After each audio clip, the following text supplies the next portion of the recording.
Welcome, or welcome back to English with Tim, the podcast for B1 to C1 students who want to massively improve their grammar and vocabulary, and also hear about my travels around the world, from Mexico to Tajikistan and everywhere in between.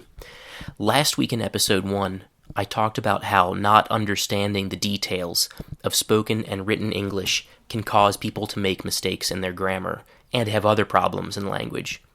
In this episode, I will talk more about one of the problems students have when they learn English. This problem is the mistake that students make, in my experience, more than any other, and it is also the one that stops the most students from understanding English well and expressing themselves well, in speech and writing. The problem I'm talking about is not understanding what words mean. Maybe you think that means that you need to learn more words, but that's a pretty obvious problem. The problem I will talk about is one that not everyone knows about. The problem is that people know only one or two meanings of each word, and in reality, almost every word has more than one meaning. If you want to speak, understand, read, and write English at an advanced level for work, studies, IELTS, or travel, you need to know more than one meaning for each word. Last week, I told you 7 different meanings of the word catch. This week, I'll tell you about some more words that have multiple meanings. I've taken these words from the New General Service List, or NGSL, which is a popular list of the 2,800 most used words in English. The words are in order of frequency. The most used words are at the beginning. So at the beginning, you'll find words like be and the and as you go deeper into the list, you'll find more adjectives and verbs and so on. So learning the words from the NGSL well is something that every student who wants to get to C1 or higher English should do. I'll tell you more about the NGSL and other word lists in another episode. Luckily for you, though, I'm writing an NGSL dictionary that includes all 2,800 words, and will read you some examples from it. Let's take a look at some examples of words that have multiple meanings. We'll start with the word intelligence. It's word number 1680 in the NGSL. First meaning. You probably already know this meaning, so I'll only give you a few examples. 1. A person of average intelligence who works hard can accomplish a lot. 2. It doesn't take a great deal of intelligence to understand that the situation is getting worse. 3. Intelligence tests try to measure a person's intelligence using standard exercises. Last example of this meaning. 4. To be an effective teacher, you need to have high emotional intelligence. Second meaning. The part of a government that secretly collects information about other governments and people. 1. He worked in intelligence for years, although he told everyone he was a businessman. 2. Intelligence started a war by claiming that another country was about to attack. 3. Intelligence discovered that several of the country's senators were giving information to a foreign country. Last example of this meaning. He got drunk and told everyone that he was an intelligence officer. After that, he disappeared and we never saw him again. Third meaning. The information that is secretly collected by the government. 1. The most recent intelligence leak revealed the country's war plans. 2.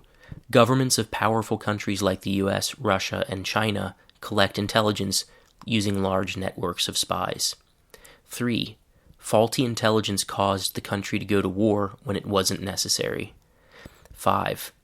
After intelligence is collected, it is then analyzed or interpreted. 6. More than anything, we need reliable intelligence to make a decision. 7. Even as you read this sentence, intelligence satellites are flying over your head and taking pictures of your neighborhood. Last example of this meaning. Faulty intelligence leads to bad decisions. So, what can we learn from this word? These meanings are related to each other, but they're actually different enough that you may not understand the second and third meanings even in context. Understanding words from context is an important strategy because you will always hear and see words that you don't know. However, when you guess from context, you're doing extra thinking or extra work, and your guess might still be wrong. So I have a much better strategy than guessing from context. My strategy is to in fact know what the words mean, not by guessing them, but because you actually know them. This takes more time, but learning a language well does take time. Here's a word from a bit earlier in the list. Word number 1348. Impossible. I will only give you the second meaning. It's an adjective.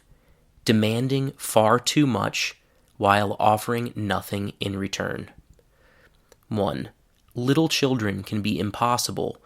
1 minute screaming and crying and hitting people and throwing things, and then sweet and fun again the next minute. 2. You call me and talk about yourself and your problems for hours and hours in the middle of the night, and at the end of the talk, you get angry at me for not thanking you. You're completely impossible. So, this meaning is nice because it lets you express a very specific idea with a word that you already know. If you're able to use it, your speech will be more interesting and you'll sound a little bit smarter. Let's move on to the next word. 1351. Afraid. There's two slightly different meanings of afraid. One meaning uses the construction afraid of, the other uses the construction afraid to. So, afraid of, adjective. Feeling fear towards a thing, person, or situation because you believe it generally can hurt you or others. 1. I've been afraid of dogs since I was a kid, especially big, strong ones. 2. Being afraid of high places is very common. Who feels comfortable looking down at the ground far below? 3. He didn't tell me the truth because he was afraid I would get angry when he told me. 4. A lot of people, including me, are afraid of spiders, even though they're not really dangerous. 5. Small children are often afraid of the dark. Last example of this meaning. 6. What are you afraid of? So, next meaning, afraid to. Also an adjective, meaning not wanting to do something one time because it will cause you to find out bad information or to get a bad result. 1. I'm afraid to call her because she's angry at me. I don't want to hear the bad things she will say to me. 2. She's afraid to look at the results of her blood test. She thinks she might have a serious sickness. 3. He was afraid to tell his boss that he had made a mistake in the report because he thought he might get fired. 4. She was afraid to see what grade she had gotten on the test because she had not studied much for it. 5. I'm afraid to eat some of the food in the refrigerator because I think it may not be fresh. 6. He's afraid to ask her to go out with him. He thinks she probably will say no. Last example of this meaning. The business is run very badly because the boss gets angry so easily. People are afraid to tell her about any problems there are in the business. So, you can see again that afraid of and afraid to use different constructions and have slightly different meanings. If you know both of them and can use them, you'll be able to express yourself with greater precision. To the next word. So, sometimes words that we use pretty often also can cause difficulties. Let's take word number 387 from the NGSL, drive. So you can see from the number 387 that this word is much earlier in the list than those slightly more advanced words.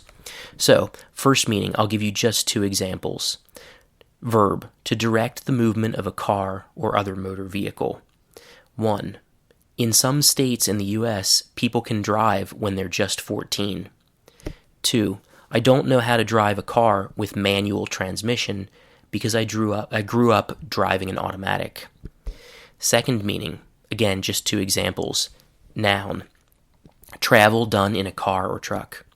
1. The drive from my hometown to Washington, D.C. takes about 10 hours. 2. Please remember that the drive to the airport takes about an hour. Third meaning, verb, to cause an uncontrollable emotion that makes a person do something unusual and difficult to explain. 1. Criminologists try to understand what drives ordinary people to commit terrible crimes. 2. She argued to the jury that it was her husband's romances with over a dozen other women that drove her to kill him, but she still went to prison. Last example with this meaning. Even he doesn't understand what drove him to walk 30,000 kilometers from the south of Argentina to the north of Alaska. He just wanted to. The fourth meaning of drive uses only the third form of this irregular verb, driven. In this case, driven is used as an adjective. It means extremely, unusually motivated. 1. Jason is very driven and successful, but also has no life outside of work. 2. Being driven isn't a guarantee of success in your business. You also have to have good ideas and organization. Last example of this meaning. 3. Julia's parents are extremely driven, successful people, but the only thing they gave her was money, so now she's completely lost in life. The fifth meaning is noun, a strong internal motivation to do something, even when there are obstacles. 1. If you want to start a successful business, you need to have drive. 2. She has a lot of good ideas, but lacks drive. Last example of this meaning. When I look at my friend Ramon's CV and see his dozens of accomplishments, I don't know whether I should fear for his health or be jealous of his insane drive. True story. The sixth meaning of drive is a noun. Noun, an event in which people collect things from others so they can be given to people who need them. 1. Our community had a blood drive to help victims of a recent earthquake. 2. Especially around Christmas time, schools and churches often organize canned food drives to help the poor. The seventh meaning is a verb. To push a small object into a larger one with an extreme impact, typically using a hammer. 1. He picked up the hammer and one by one drove the nails into the piece of wood. 2. This nail gun drives nails into boards for you, so you will never hit your hand with a hammer again. 3. The only way to kill a vampire is to drive a wooden stake into its heart while it's sleeping. Last example of this meaning. 4. It was very windy, so when they put up their tent to sleep for the night, they made sure to drive stakes into the ground so the tent wouldn't blow away. The eighth meaning is also a verb. We use it with the preposition at. When you drive at something, you make one or more clear arguments to hopefully allow another person to make the conclusion themselves. 1. I don't understand what you're driving at. Can you please just tell me what you want to say? 2. What I'm driving at is that if you keep spending money like there's no tomorrow, you'll soon be living on the street. There's one more meaning of drive. Don't worry, this is the last one. A drive is a part of a computer that holds the computer's memory. 1. This flash drive carries 64 gigs of data. 2. If you don't copy the content of your computer's hard drive, you might lose all the work you've done. So, that's all of the meanings of drive. As you can see, drive has a lot of meanings. This, in fact, is the kind of word that often makes people afraid of learning English vocabulary more deeply. A lot of people say, there's so many different meanings for just one word, and the meanings have nothing to do with each other. I can't ever learn all of them. But there are several reasons that you can, in fact, learn all of these meanings. The first is that I've written more than half of a dictionary already that contains all the different meanings that you need of the words in the NGSL. If you just read the dictionary, you can see which meanings you already know and skip them, and practice the meanings you don't know. Also, I've already written a complete dictionary that is already finished for lower intermediate level students. Become my student and I'll show you how to access these resources. The second reason is that instead of looking at these new meanings as problems that you need to solve, you should look at them as tools or possibilities that help you understand and be understood better. The third reason is that this number of meanings, like 9 meanings for drive, is not really that typical. You don't normally have 9 or 10 meanings for one word. However, you probably also were surprised by the last meaning, which had to do with computers. This is also kind of a typical situation. We sometimes get a word with a meaning that is kind of a black sheep or a white crow. It does happen. Not super often, but it does. The fourth is that the different meanings might look very different from each other, but I presented them in a way that shows the way that they're connected with each other. Probably as you listened, you found that the meanings followed each other more or less logically. Maybe not perfectly, but still with some logic. This is actually typical. Words tend to have different meanings, but the meanings also tend to be more or less loosely related. Fifth, you already knew some of the meanings. If you were able to learn them, there's no reason you can't learn the others too. Sixth, it's normal that languages are used to communicate different meanings. There are two ways of doing this, each with its own advantages and disadvantages. One way to communicate many different meanings is to use different words for each meaning. This is more typical in, for example, German or Russian. The advantage is that you have one word and typically 1 to 3 meanings, so in a way it's less confusing. The disadvantage is that you have to learn the sound and spelling of more words and learn to associate the new meanings to each of these new words. In Russian especially, a lot of these individual words tend to have the same root word, so it's still easy to confuse them too. The other way to express lots of different meanings is used in English. It uses one word to express many different ideas. In a way, this is kind of confusing because you have to understand from the constructions used with each different meaning of the word, and also from context, which meaning is being used. But it also means that you learn the sound and spelling of just one word and don't need to repeat that word 8 or 10 times. Lastly, don't expect to learn all the meanings that were new to you in one single attempt.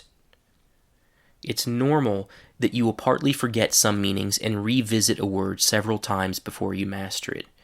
In my experience as a teacher, what usually happens is that studying these difficult words makes students ask more questions about the vocabulary they hear and see.